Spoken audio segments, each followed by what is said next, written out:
हुजूर अलैहिस्सलाम ने मजमा सहाबा पे नजर डाली, फरमाया कि बताओ भाई वो कौन सा दरख्त है जिसकी मिसाल मोमिन की तरह है। वो ऐसा दरख्त है जिसके पत्ते ही नहीं झड़ते। हजरत अब्दुल्ला इब्न उमर रदी अल्लाह तआला अन्हु फरमाते मुझे जवाब आता था कि वो खजूर का दरख्त है। कहता पीछे हटें आप, मैं बताता हूँ आपको इसका जवाब क्या। हजरत अब्दुल्ला इब्न उमर कहते मुझे पता था कि वो खजूर का दरख्त है, लेकिन मेरे वालिद बैठे थे, अबू बकर सिद्दीक बैठे थे, मौला अली बैठे थे, सहाबा बैठे थे। आप फरमाते हर एक मुझसे बड़ा था, तो मुझे मेरे अदब ने इजाजत नहीं दी कि मैं जवाब दूं।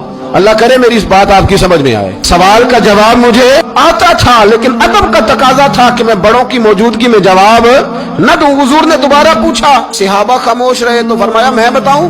या रसूलल्लाह बताइए। तो महबूब फरमाने लगे वो खजूर का दरख्त है।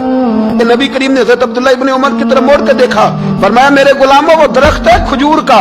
अब्दुल्ला को जवाब आता था, इसे पता था कि वो खजूर का दरख्त है, लेकिन तुम्हारे अदब की वजह से ये खामोश रहा। मेरे रसूल करीम अलैहिस्सलाम के गुलाम जिनके इल्म पर मेरे नबी को इतना एतमाद है कि हुजूर ने फरमाया मैं इल्म का शहर हूँ और अली उसका दरवाजा है।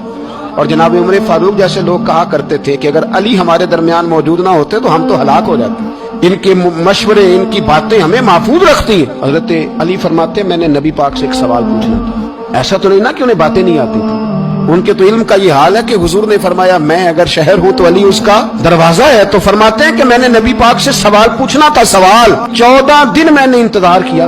हर रोज मैं मस्जिद में जाता, घंटों बैठता, पर 14 दिन इंतजार किया। क्यों? फरमाते मेरे दिल में ख्याल आता था कि कोई और आए, वो वाला मसला पूछ ले तो मेरे वाली बात भी हल हो जाए, मुझे हुजूर से पूछना ना पड़े, कोई और पूछ ले ताकि मुझे ना पूछना पड़े। फरमाते हैं 14वें दिन एक बद्दू आया, उसने आके नबी करीम अलैहिस्सलाम से सवाल वो पूछा जो मेरे दिल में था। फरमाते हैं नबी करीम जवाब उसे दे रहे थे और मेरी तरफ देख देख के मुस्कुरा